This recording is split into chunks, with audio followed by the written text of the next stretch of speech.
Everyone, good morning. कैसे हैं आप सब लोग। हम कर रहे थे अपना रिवीजन, एमसीक्यूज कर रहे हैं डिफरेंट मेडिकल एग्जाम्स के लिए। ह्यूमन फिजियोलॉजी क्लास 11th का हम आज करेंगे chapter 20, that is locomotion and movement. 10 questions हम कर चुके हैं। 10 क्वेश्चंस का ये एक और रिवीजन वीडियो है। तो please subscribe the science side channel and let start the question number 11th because 10 हम ऑलरेडी कर चुके हैं। So let's start the video with this question. Question number 1 here is और 11 जो कि पहली बार इस वीडियो को देख रहे हैं, सब्सक्राइब कर दें चैनल को। द रिब्स आर, रिब्स किस तरह की बोन्स होती हैं? मेम्ब्रेनस बोन्स हैं, सिस्मॉइड बोन्स हैं और कार्टिलेजिनस बोन्स हैं या डर्मल बोन्स हैं। तो जिनको रिब्स के बारे में पता है, आपको पता है हमारे पास 12 पेयर्स ऑफ रिब्स होते हैं और जो रिब्स हैं वो बीच वाली जो सेंट्रल बोन है जिसको हम स्टर्नम बोलते हैं उसके साथ अटैच्ड होते हैं। अब स्टर्नम के साथ भी ये किस तरह से अटैच है? 7 पेयर ऑफ रिब्स इस तरह से आते हैं। 7 पेयर ऑफ रिब्स इस तरह से अटैच होते हैं। 7 तो वो कार्टिलेज की हेल्प से, यहाँ पे कार्टिलेज दिखेगा जिसकी वजह से वो जुड़ते हैं, जिसकी वजह से इन बोन्स को हम कार्टिलेजिनस बोन्स भी बोलते हैं। ठीक है, because of the costal cartilage. जब रिब्स का नाम आता है तब कोस्टल वर्ड साथ में जो है वो हम यूज करते हैं। तो कोस्टल कार्टिलेज की वजह से ये आपस में जुड़े हैं। 7 रिब्स जो होते हैं दैट आर ट्रू रिब्स, क्योंकि वो अटैच होते हैं स्टर्नम के साथ। 8th, 9th और 10th वाला जो रिब है वो अटैच होता है 7th रिब के साथ, और जो नेक्स्ट वाला 11th और 12th है वो फ्लोटिंग रिब होता है, दैट आर फ्लोटिंग रिब्स। तो इस तरह से रिब्स की हम डिवीजन करते हैं। These are attached to the sternum with the help of this cartilage which is known as costal cartilage. ठीक है, तो ये कार्टिलेजिनस बोन्स है। नेक्स्ट हमारे पास यहाँ पे option number C is a correct answer. Next question है हमारे पास, what is the heart muscle sensitive to? Heart की मसल्स में किस तरह के स्टिमुलस जो है वो देखने को मिले हैं? इलेक्ट्रिकल स्टिमुलस देखने को मिलता है। इलेक्ट्रिकल कंडक्टिविटी हम देखते हैं, एक्शन पोटेंशियल जनरेट होता है ऐसे नोड से और फिर वो मूव करता है एबी नोड की तरफ। ये सब सारा कुछ क्यों हो रहा है? ताकि हार्ट जो है कॉन्ट्रैक्शन शो कर सके। ठीक है, वेंट्रिकल्स कॉन्ट्रैक्ट होंगी तभी तो जो हार्ट है वो पंप करेगा ना ब्लड डिफरेंट बॉडी ऑर्गन्स तक। ये सारा काम करना होता है हार्ट ने। तो वहां पे इलेक्ट्रिकल इंपल्स चाहिए, वहां पे इलेक्ट्रिकल स्टिमुलाई चाहिए। केमिकल स्टिमुलाई, अब आपको पता है जब यहाँ पे इलेक्ट्रिकल इंपल्स की हम बात करते हैं तो कौन सा ऐसा केमिकल है जो आगे शिफ्ट होता है? You know that the calcium from the SA node वो शिफ्ट होता है एबी नोड की तरफ। इस तरह से केमिकल स्टिमुलस भी चाहिए। मैकेनिकल, मैकेनिकल मतलब मैकेनिकल वर्क करता है ना हार्ट, किस तरह से पंपिंग एक्शन करता है। कॉन्ट्रैक्शन होगी तो पंपिंग होगी ब्लड की to the different body organs. तो इस तरह से हमारे पास मैकेनिकल स्टिमुलाई भी चाहिए हमें हार्ट में। So all the stimuli are sensitive to the heart muscle, means यहाँ पे आंसर रहेगा डी ऑप्शन। नेक्स्ट क्वेश्चन है हमारे पास, in human which of the joint is found between the sternum and the ribs?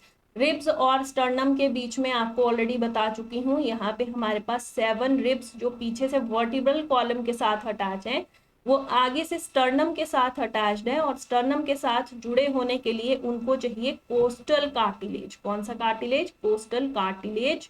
ठीक है, cartilage की help से ये स्टर्नम के साथ अटैच है। यहाँ कार्टिलेज होगा, फिर यहाँ कार्टिलेज होगा। तो इस तरह से जो 7 है वो ट्रू रिब्स हैं, और ये जो ट्रू रिब्स हैं ये कोस्टल कार्टिलेज की हेल्प से स्टर्नम के साथ क्या होती हैं? ज्वाइन होती हैं, जुड़ी होती हैं। लेकिन अगर बात करें नेक्स्ट 8th, 9th और 10th वाली जो रिब्स हैं that are known as a false ribs, क्योंकि वो 7th के साथ अटैच है, इसके साथ अटैच्ड होती हैं with the help of cartilage. And the next one 11th and 12th rib जो है these are known as a floating ribs, क्योंकि ये किसी के साथ अटैच नहीं होती, नॉट अटैच्ड।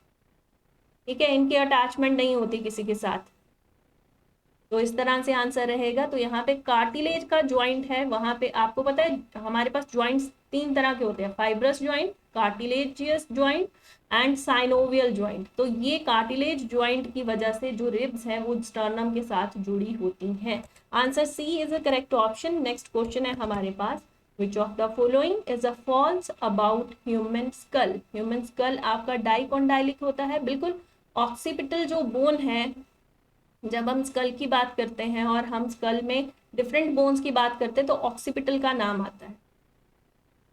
ठीक है, और इस बोन में हमारे पास इस तरीके से 2 कॉन्डाइल हैं जो कि एटलस के साथ, इस तरह से एटलस में ना डिप्रेशन होते हैं, ये एटलस वाली बोन है, ठीक है, और यहाँ पे जो डिप्रेशन है उनके बीच में ये जो कॉन्डाइल है ये प्रेजेंट होते हैं। अब यहाँ पे ये टोटल 2 हो गए, 1 एंड 2, देयर आर 2 कॉन्डाइल, इसलिए हम स्कल में ये जो ऑक्सीपिटल बोन है इसको हम डाइकॉन्डाइलिक बोलते हैं। बिल्कुल सही बात है। इट इंक्लूड 6 एयर ऑसिकल्स, बिल्कुल हमारे पास एक एयर में, मतलब हमारे पास 2 एयर्स है ना, तो एक ईयर में हम 3 बोन्स को जो है नाम अच्छे से सुनते हैं हम, मैलस इनकस स्टेप्स, उसमें स्टेप्स सबसे छोटी बोन है और उसकी जो मसल है stapedius, that is the smallest muscle, ठीक है, स्मॉलेस्ट बोन है stapes, malleus, incus and stapes, इस तरह से 3 बोन सुनते हैं।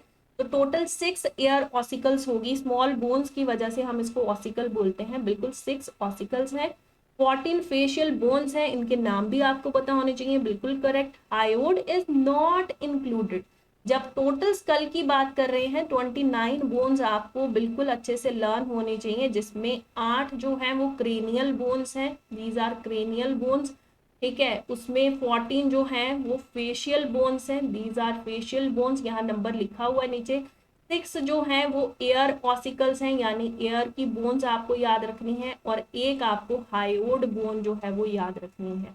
हायोड बोन जो है that is U shape bone या होर्स यू शेप बोन है आपकी, और ये एक ऐसी बोन है which is not attach to the another bone. ये फ्रीली जो है वो कहाँ पे प्रेजेंट है, at the buccal cavity, at the base of the buccal cavity ये प्रेजेंट होती है। This is a U shape bone and ये टंग से अटैच होती है, ये भी बात याद रख सकते हैं। सो दिस इज, यहाँ पे लिखा है not included but this is included. 29 bones आपको स्कल के लिए याद रखनी है। According to NCERT number is 22, और ऐसे आपको 29 बोन्स टोटल जो है वो याद रखनी है। 8 क्रेनियल है, 14 इसमें फेशियल आ जाएंगी, 6 इसमें एयर बोन्स यानी एयर ऑसिकल्स आ जाएंगी, एक हायोड बोन आ जाएगी जो कि टंग के साथ अटैच्ड है। It is a free bone, किसी और बोन से अटैचमेंट नहीं है इसकी, ठीक है। तो यहाँ पे D is the correct answer. Next question है हमारे पास, what is the part of the pectoral girdle.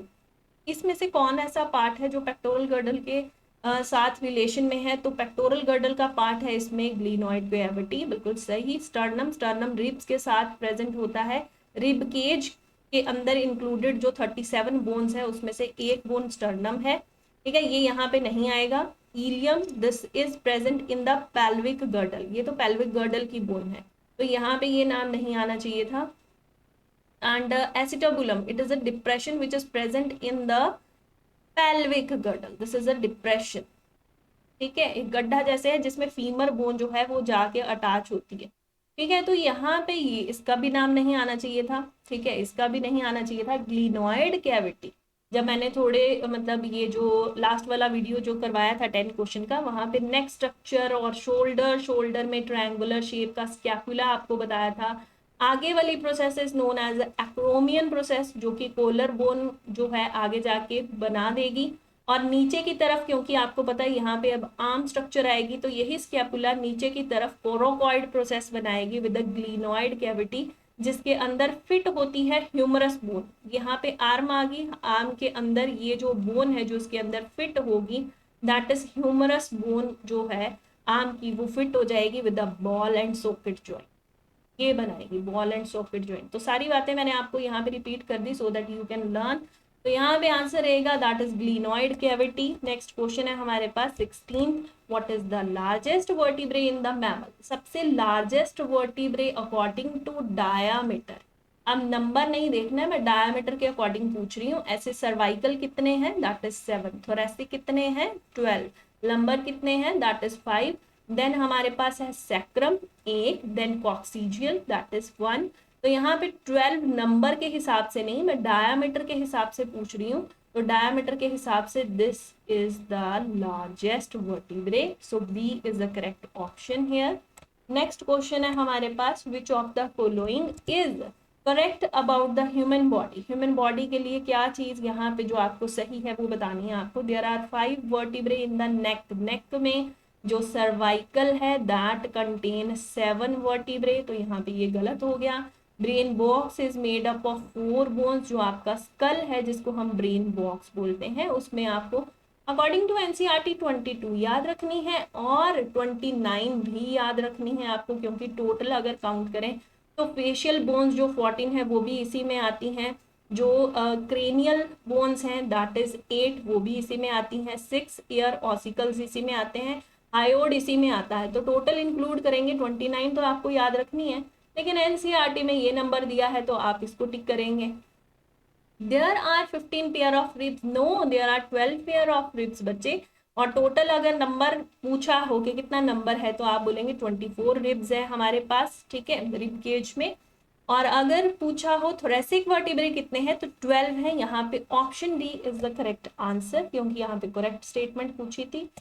Next question है हमारे पास, what is the reason for the long neck of the camel, camel में इतनी लंबी गर्दन जो है कैमल की वो क्यों होती है, तो कैमल में लंबी गर्दन होती है because of increase in the length of the cervical vertebrae, due to bony plate between the two vertebrae, due to muscle between the two vertebrae, none of. तो लेंथ जो है डिपेंड करता है लेंथ के ऊपर, जो हमारे नेक में सर्वाइकल वाले वर्टिब्रे हैं जो कैमल के अंदर, उनकी जो लेंथ है क्योंकि वो इंक्रीज में है, तो this is the reason for the long neck of the camel. A option is the correct answer. Next question है हमारे पास, what are ribs attach to, ribs are attach to sternum with the help of costal cartilage, with the help of costal cartilage, ठीक है। How many ribs are there, there are 12 pair of ribs and total number you can say that 24, उसमें से 7 वाले जो हैं that are true ribs, 8th 9th and 10th are known as false ribs because they are attached to the 7th rib, and 11th 12th is known as a floating ribs, क्योंकि ये किसी के साथ अटैच्ड नहीं है। तो sternum is the correct answer, scapula नहीं, ये तो आपको पता है शोल्डर में ट्रायंगुलर बोन होती है उसको स्कैपुला बोलते हैं, क्लैविकल नहीं, ये कोलर बोन है, और कोलर बोन जो है आगे की तरफ होती है, शोल्डर से अराइज होने वाला एक्रोमियन प्रोसेस जो है that will give the collar bone और क्लैविकल, और इलियम आपके पेल्विक गर्डल में प्रेजेंट बोन होती है, पेल्विक गर्डल में, ठीक है। तो यहाँ पे करेक्ट ऑप्शन है बी। नेक्स्ट हमारे पास क्वेश्चन है, between the Atlas and axis what type of movable joint is present. अगर एटलस और एक्सिस की बात करें, इस तरह से ये एटलस वाली बोन है, ठीक है, और एटलस और एक्सिस आपस में कैसे अटैच हैं, तो एटलस और एक्सिस आपस में, ये आ गया एटलस का बोन, इसमें 2 डिप्रेशन है जिसमें आपको पता है कि ऑक्सीपिटल कॉन्डाइल जो है वो यहाँ पे, ऑक्सीपिटल बोन के 2 कॉन्डाइल हैं वो इस डिप्रेशन में, दिस इज द डिप्रेशन, यहाँ पे ये गड्ढा है, दिस इज द गड्ढा और डिप्रेशन जहाँ पे ये कॉन्डाइल आपस में फिट होते हैं।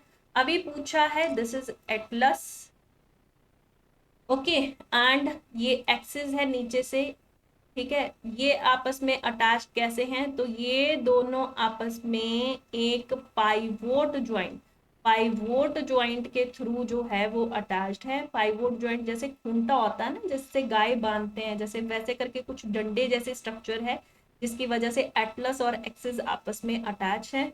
तो there is a pivot joint between atlas and axis. Saddle आपका बच्चे थंब में होता है जिससे वो फ्रीली मूवमेंट शो करता है। हिंज आपका एल्बो में होता है या आपकी फिंगर्स में होता है जिसकी वजह से, फिंगर्स में होता है जिसकी वजह से हम एक साइड की मूवमेंट, जब एल्बो आप मूव करते हो तो अंदर की तरफ अपने बॉडी को आप टच करते हो, आप बैक की तरफ नहीं टच करते, तो elbow only one side movement is a hinge.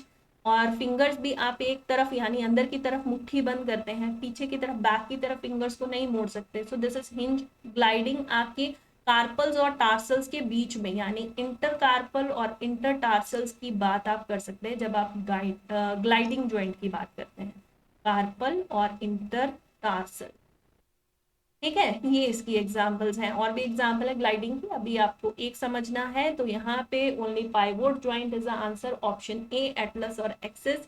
Pivot joint के थ्रू जिसकी वजह से हमारी नो मूवमेंट भी होती है नेक की, because of that we will do the no movement, ठीक है, ना करते हैं हम किसी को तो इसी ज्वाइंट के थ्रू करते हैं। तो this is the correct option. Thank you, please subscribe the channel and share this video with your friends and like the video, and another videos are coming related to this chapter. Please watch them. Thank you, Vijay.